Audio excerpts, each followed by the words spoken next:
નમસ્તે વિદ્યાર્થી મિત્રો, ધોરણ 9 ગુજરાતી માધ્યમ સંસ્કૃત વ્યાકરણ અભ્યાસ 3 ક્રિયાપદાનીમાં પાર્ટ 2 યસ્તન ભૂતકાળ લડ લકાર પાર્ટ 1ની અંદર આપણે વર્તમાન કાળ લટ લકારની વાત કરી. હવે યસ્તન ભૂતકાળ પેજ નંબર 101 ઉપરથી શરૂઆત કરીશું. યસ્તન ભૂતકાળ. જો વિદ્યાર્થી મિત્રો, નીચેના વાક્ય ઋષિ ગુરુકુલે અપઠત, રામ લક્ષ્મણો ગુરુકુલે અપઠતામ, સર્વે છાત્રા ગુરુકુલે અપઠન. હવે ઉપરના વાક્યમાં ત્રણેય ક્રિયાપદો મૂળ ધાતુ પઠ છે. બધા ક્રિયાપદો યસ્તન કે અન્યદ્યતન ભૂતકાળના એટલે કે યસ્તન ભૂતકાળના છે. વીતી ગયેલા સમયને ભૂતકાળ કહે છે. ય એટલે ગઈકાલ, અને ગઈકાલે જે ક્રિયા થઈ હોય તેને માટે આ પ્રકારના ક્રિયાપદો વપરાય છે, જેને યસ્તન ભૂતકાળ કહેવાય છે. અને લડ લકાર તરીકે પણ ઓળખવામાં આવે છે. આ યસ્તન ભૂતકાળમાં બધા જ ક્રિયાપદોમાં ધાતુની આગળ અ જોડાય. કોઈ પણ મૂળ ધાતુ એને આગળ અ જોડી દેવાનું, તે આપણે યાદ રાખવાનું છે. હવે આ અ ધાતુની આગળ આવે એટલે કે જો કોઈ ધાતુને ઉપસર્ગ જોડવાનો થાય, કોઈ ધાતુ એવું હોય જેને આગળ કોઈ પ્ર કે એવું કંઈ લાગેલું હોય, ત્યારે ઉપસર્ગની આગળ અ ન જોડતા ધાતુની આગળ જ જોડવાનો રહે છે. જેમ કે ઉપસર્ગ વગરનું અવિશત, ઉપસર્ગ સાથેનું ક્રિયાપદ પ્ર વત્તા અવિશત એટલે કે પ્રાવિશત. આમ બાકીની બધી જ બાબતો વર્તમાન કાળના રૂપોની જેમ જ આપણે યાદ રાખવાની છે. તો અહીં પણ યસ્તન ભૂતકાળના પરસ્મય પદ અને આત્મનેય પદ એના બે પ્રકાર પડે છે. અને બંને પ્રકારના મૂળ પ્રત્યયો જેમ મી વહ મહ, સી થહ થ, તી તહ અંતિ, ઈ વહે મહે, સે ઇથે દ્વે, તે ઇથે અંતે આપેલા છે. એ જ પ્રમાણે યસ્તન ભૂતકાળના પણ પરસ્મય પદના અને આત્મનેય પદના એ મૂળ પ્રત્યયોના કોષ્ટક અહીં આપેલું છે, જે આપણે યાદ રાખવાનું છે. બરાબર. તો યસ્તન ભૂતકાળ પરસ્મય પદના પ્રત્યયો આપણે જોઈએ તો પહેલો પુરુષ એકવચન દ્વિવચન બહુ એ જ પ્રમાણે કોષ્ટક છે, એટલે આપણે સીધા રૂપો જોઈશું. અમ વ મ સ તમ ત ત તામ અન. જ્યારે બોલીએ ત્યારે ભલે બોલીએ પણ ક્યાં કયો શબ્દ હલંત ખોડો છે પણ આપણે યાદ રાખવાનો છે. અહીંયા ત છે એ ખોડો છે, જ્યારે અહીંયા ત છે એ આખો છે. એટલે આપણે યાદ રાખવાનું, કોઈ શબ્દની પાછળ ત હોય તો એ બીજો પુરુષ બહુવચન, અને કોઈ શબ્દની પાછળ આવો હલંત ત હોય તો એ ત્રીજો પુરુષ એકવચન બને. તો ફરીથી અમ વ મ સ તમ ત ત તામ અન. એ જ પ્રમાણે યસ્તન ભૂતકાળ આત્મનેય પદના મૂળ પ્રત્યયો જોઈએ આપણે તો ઈ વહી મહી, થાસ ઇથામ ધ્વમ, ત ઇતામ અંત. બરાબર. હવે અમુક જગ્યાએ કાઉન્સમાં આપેલા છે એ બેમાંથી એક શબ્દ હોઈ શકે, પણ આપણે કાઉન્સને અત્યારે યાદ રાખતા નથી. લખીએ ત્યારે કોષ્ટકમાં વ્યવસ્થિત લખવાનું છે, એટલે આપણને યાદ રહે કે થાહા હોય કે થાસ હોય તો બંને બીજો પુરુષ એકવચન. જો અહીંયા ત પણ છે, પણ આ ત છે બરાબર એ ક્યાં છે તો બહુવચનમાં છે, આ ત્રીજો પુરુષ એકવચનમાં છે. એટલે આ શબ્દ બરાબર યાદ રાખવાના છે. ઈ વહી મહી, થાસ ઇથામ ધ્વમ, ત ઇતામ અંત. તો ફરીથી આપણને પણ એવો પ્રશ્ન થાય કે સર આ ત ના ત બે એક સરખા છે, તો અમારે શું સમજવું? તો વિદ્યાર્થી મિત્રો યાદ રાખો કે જે પરસ્મય પદના રૂપો છે એ શબ્દનું લિસ્ટ આપણે જોયું. એ તમારે યાદ રાખવાનું છે કે અમુક શબ્દ જ પરસ્મય પદમાં છે ને અમુક જ આત્મનેય પદમાં છે.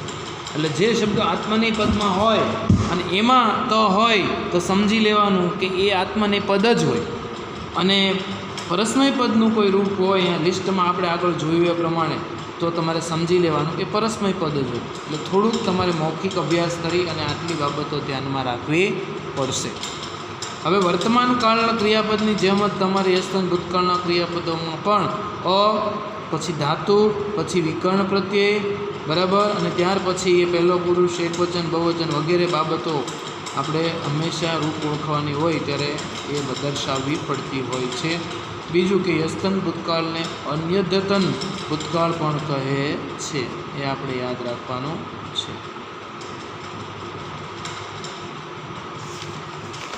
હવે એના કેટલાક કોષ્ટકો આપણે જોઈએ વિદ્યાર્થી મિત્રો, અને એને આપણી રીતે લખવાનો પણ પ્રયત્ન કરવાનો જ છે. એટલે અત્યારે આપણે સમજશું.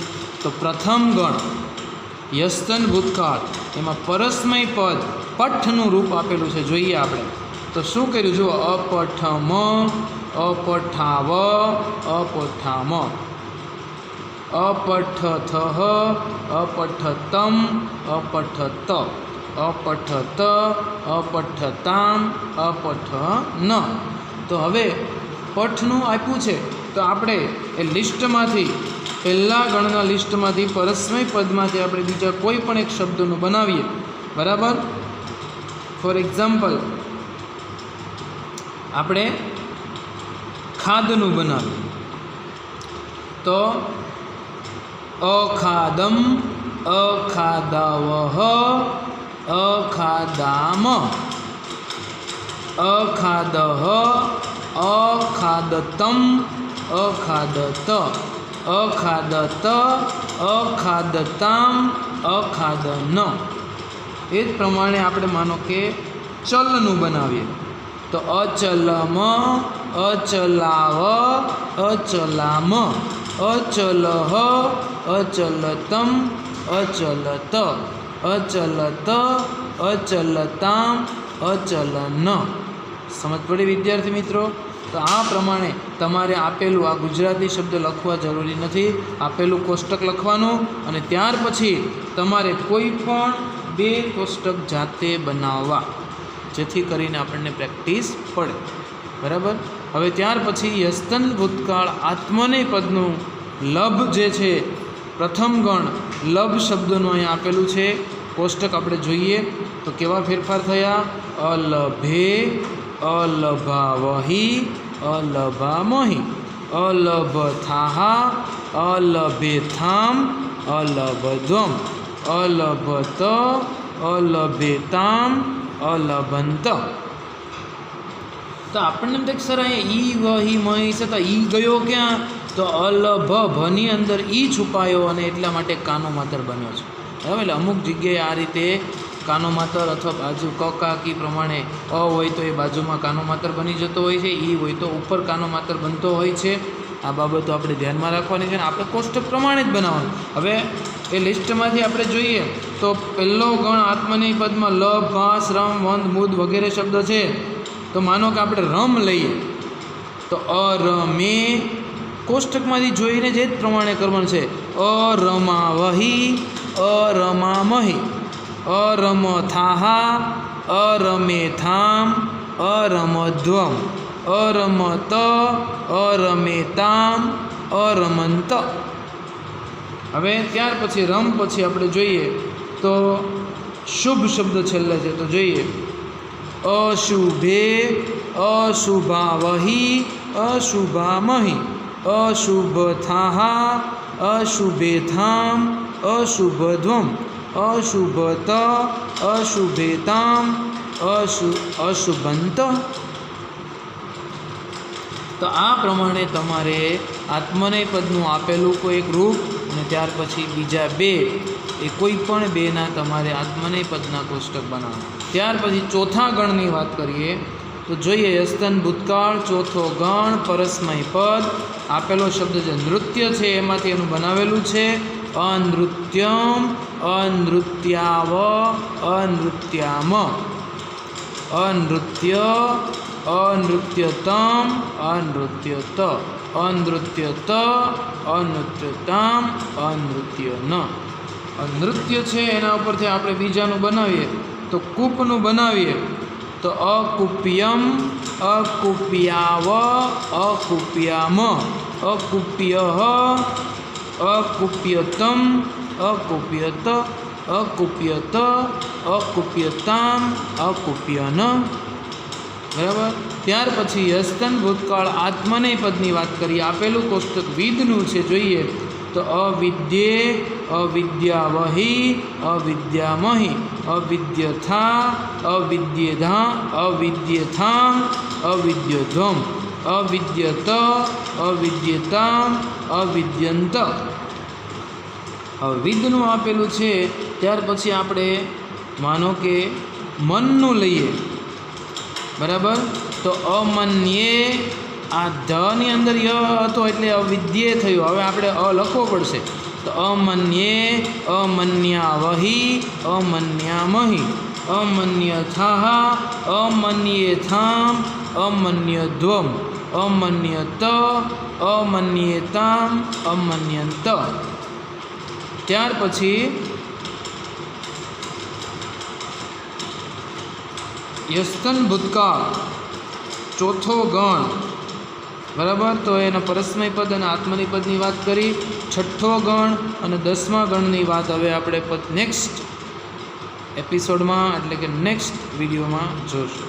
તો આ પ્રમાણે તમારે હવે જે લખવાનું છે તે અભ્યાસ 3ની અંદર જ્યાં પહોંચ્યા હોય ત્યાંથી આગળ આ બધું લખાઈ ગયા પછી, બરાબર, જ્યાં પહોંચ્યા હોય ત્યાંથી ફરી ત્યાં નંબર 2 યસ્તન ભૂતકાળ આપી દેવાનું ટાઇટલ. આ સબટાઇટલ છે પાર્ટ 2, બરાબર. ત્યાર પછી આ લખવાના વાક્યો અને એના આધારે સમજણ શક્તિ જે આપેલી છે લખવાની અહીં સુધી, બરાબર.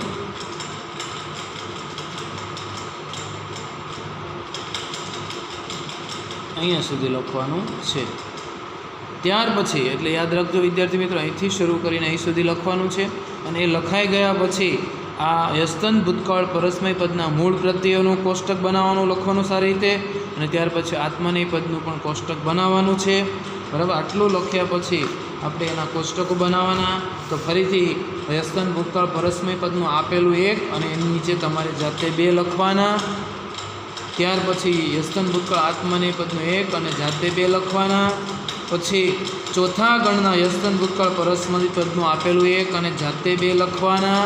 અને ત્યાર પછી ચોથા ગણમાં યસ્તન ભૂતકાળ આત્મનેય પદનું આપેલું 1 અને 2 જાતે લખવાના. એટલે આ પ્રમાણે દરેકના 3 કોષ્ટક થશે, 1 આપેલું અને 2 જાતે, 3, 6, 9 અને 12, ટોટલ 12 કોષ્ટક અને મૂળ પ્રત્યયના 2 કોષ્ટક એટલે 14 કોષ્ટકો તમારે લખવાના રહેશે.